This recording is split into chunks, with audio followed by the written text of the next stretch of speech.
3D camera effects is essential to bring depth and energy to the scenes. In this tutorial, I'll show you step by step how to create the same effect. Here is the result. I also put all the resources in my PayHip for free on the description. You can download it and follow my instructions. Let's jump into After Effects. I'm using the 2020 version, but everything we do here will work with any newer version. Step 1. Create your composition. When you launch After Effects, click New Composition. Name it something like 3D Camera Tutorial so you can find it later. Set the resolution to 1920 by 1080 pixels. For the frame rate, I'm sticking with 30 frames per second. Feel free to adjust if you prefer 24 or 60 depending on your workflow. Set the duration to about 2 seconds for this demo. That's enough to practice everything without overloading your timeline. Step 2. Import and organize your assets. Now import your images, either your own or the ones you downloaded from PayHip. Drag them into your timeline and start laying them out roughly. Think in terms of background, middle ground, and foreground. This will be super important for depth later. We're aiming to create a parallax effect, where closer objects move faster than distant ones as the camera shifts, just like in real-life depth perception. Now let's create the actual camera. Right-click in your timeline. New Camera.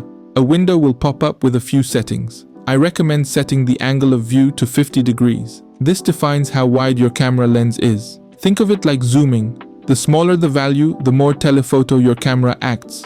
A higher value like 80 or 100 creates a more exaggerated wide-angle effect. Step 4. Make layers 3D. To fix that, click the little 3D cube icon on each layer. If you don't see it, click toggle switches/modes at the bottom of your timeline. Once you activate 3D, each layer can now move along 3 axes. X, left to right, Y, up and down, Z, forward and backward. Now you're working in real space, not just flat images anymore.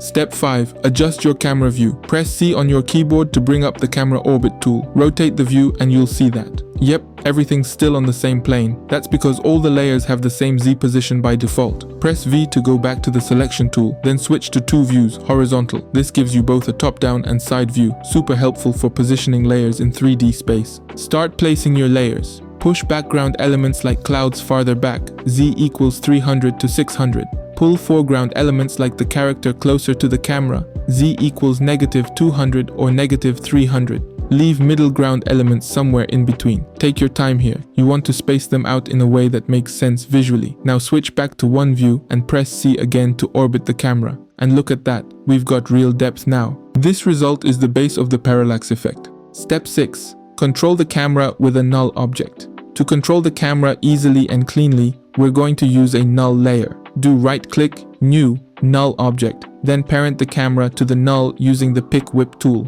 Also, activate 3D mode on the null. Press P to bring up the null's position property. You'll see 3 values: X, left, right, Y, up, down, Z, in, out. Let's create 2 keyframes, one at frame 0 and one at frame 60. Now when you animate the null's position, the camera follows. This makes it way easier to control movement without messing up individual settings. On the first keyframe, set Z to -500. On the second, reset Z to 0. Press spacebar and watch your camera zoom in smoothly through the 3D space. This is the core of the parallax effect. Now let's add some focus effects to guide the viewer's eye. Create a black solid, Ctrl+Y. Use the rounded rectangle tool to draw a mask in the center. Scroll while drawing to adjust the curve. In the mask settings, click Invert. Press M and set feather to 150, then adjust mask expansion to get a nice soft vignette. This helps simulate a lens vignette or spotlight effect, focusing attention toward the center. Let's push this even further by adding some lens blur. Press right-click, New Adjustment Layer. Go to Effects and Presets, search for Lens Blur.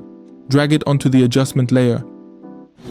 Now animate the blur. Frame 0, set blur radius equals 0 and create a keyframe. 5 frames later, set it to 10. 5 frames after that, back to 0. Select all blur keyframes, press F9 to ease them. Then open the graph editor, choose Edit Value Graph and adjust the curves for a fast and slow out blur motion. The result? A realistic focus pop effect, just like an anime camera shifting attention.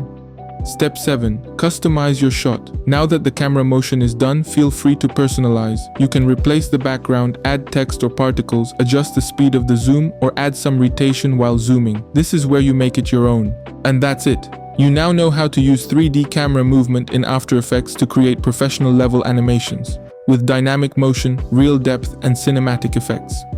Thank you so much for watching this video. This is my very first full tutorial, so please let me know in the comments if there's anything you didn't understand or if there's a part you'd like me to explain in more detail. Your feedback will help me improve and make even better tutorials for you in the future. And if you want more, check out my PayHip. I've uploaded full project files with all the assets, effects, camera setups, and more. Whether you're learning or building your own style, these resources will help you save time and level up your edits faster. Don't forget to like, subscribe, and drop a comment if you want more tutorials like this one. Catch you in the next video. Peace.